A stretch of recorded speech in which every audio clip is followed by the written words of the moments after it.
Hi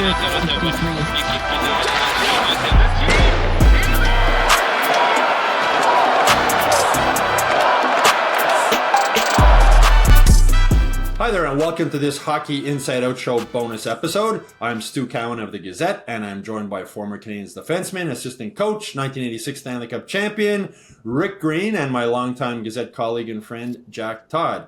On this bonus episode, we're going to answer a question that was sent to us by Lorne Freeman. He's wondering if the Canadiens will ever retire Steve Shutt's number 22, especially now that Cole Caulfield isn't wearing it anymore and has switched to number 13. Rick, you played with Steve. I'm sure you know him very well. What are your thoughts? Well, I wish it would happen. I mean, Stevie's 72 years old. I mean, there's an example of a guy, 5 Stanley Cups, 5th all-time in the scoring, 408 goals. He's was an exceptional player. I don't know what it would take to get him his sweater retired, but he's deserving of it. And, I have to mention, in playing with him, he was a guy that I've never been able to see a hand-eye coordination where he's able to pick pucks out of the air with his stick, knock it down, or even bat it into the net. He was by far the best player I ever played with for hand-eye coordination, and I think it was reflective in his polo game also, because he was an excellent polo player, but a great guy and deserving, and I wish it would happen. You ever play polo, Rick? No, they're crazy, those guys. Crazy. Not for me, no. Well, Shutt ranks 5th on the all-time list of Habs goal scorers with 408. The 4 players ahead of him all had their uniforms retired: Maurice Richard, Guy Lafleur, Jean Beliveau, Yvon Cornway. Bernie Geoffrion, who ranked 6th behind Shutt with 371 goals, had his number retired. Shutt also shares with Guy Lafleur the record for most goals in a season, which is 60. Jack, do you understand why his number is retired? I think what happened is he had that whole spate of numbers retired at once there, kind of. I think Jeff Molson started feeling like, well, we retired almost every number in the book. And it is a problem the Canadiens have, and it's a good problem to have, which is that you just have so many guys who deserve it. I would like to see some of the old-time goalies honored. I'd like to see Toe Blake and Scotty with something permanent there. But look, Shutt belongs there. I mean, it's my all-time favorite Canadiens play happened when, those rare times in the 70s when I could afford a ticket. And it was a ticket in the Reds, and Lafleur comes bursting over the red line. He's ahead. Shutt is behind him. A couple of guys are dropping back, and what a horrible position to be in, to be one of those guys trying to scramble back with those two coming at you. Lafleur gets 3 or 4 steps ahead of Shutt, and he drops it right, like tape to tape. Like, how the hell he knew Shutt was there, I will never know. One-timer, boom, and it was just the crowd just went absolutely bananas. I would retire his number for that play alone. I think Toe Blake would be at the top of my list, number 6, if they start retiring. I mean, 2 Cups as a player, played on the punchline with Maurice Richard and Elmer Lack, who both have their numbers retired. Toe Blake doesn't. And then he won 8 Stanley Cups as a coach.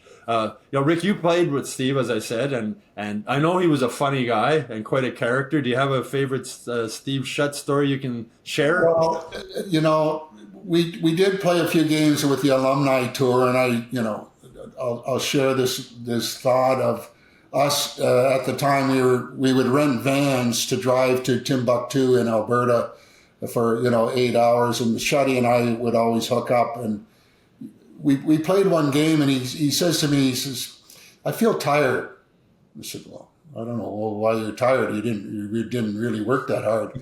So he said, the next day he was flying back home to Florida. He sent me a note. He said, "I just went in for a surgery. I had a stent put in my heart because I had some kind of blockage, and I wasn't feeling well, and thank goodness I had it done." I said, "Well, you probably should have had that done a long time ago, because that's probably the main reason why you never back checked." So we laughed about it and had a good time. But he was exactly what you say, fun-loving guy. Give him a glass of his red wine and tell stories, and hell of a guy. And I really enjoyed my opportunity to drink a glass of wine with him and have a few laughs.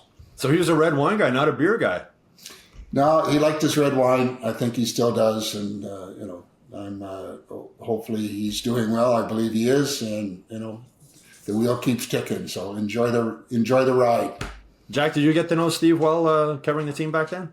Fairly well. Unfortunately, when I saw Shutt the most was when he and Cornway were probably that part of that lineup of heroes that got to take the blame for Mario and Rajon Houle not knowing what they were doing, So behind the scenes, he'd talk to these guys, but they were, they weren't going to rip the organization. I'm sure they saw what was going on, and they knew that, especially Shutty, he's a pretty bright guy, I'd almost forgot. That's right. Him and Cornway were the assistant coaches. Yeah, you'd run into them on the elevator after practice and stuff, and it just, ask them a question, and they would never answer it out loud, but the expression told you all you needed to know. It was a frustrating, tough time to be through, but I loved the guy. Cornway too. Yeah, the Canadiens have been really lucky, honestly, in of their great players, that so many of them were good guys, because there are some Bobby Hulls out there that you wouldn't want to claim, Yeah, they don't. You see those old timers around still at the rink, and they don't make them like that anymore. There were a special breed of Yvon Lambert and these guys that you see around there all the time, and Rick Green also. He's part of that group too. Anyway, that's it for this Hockey Inside Out Show bonus episode. I hope you all enjoyed it. Please like and subscribe to the Hockey Inside Out YouTube channel. Go to MontrealGazette.com/newsletters to sign up for the Hockey Inside Out newsletter, and of course, you can go to HockeyInsideOut.com where you will get all the latest Canadiens news every day. Also, if you have a bonus question you'd like us to answer in a future bonus episode, please put it in the comment section below.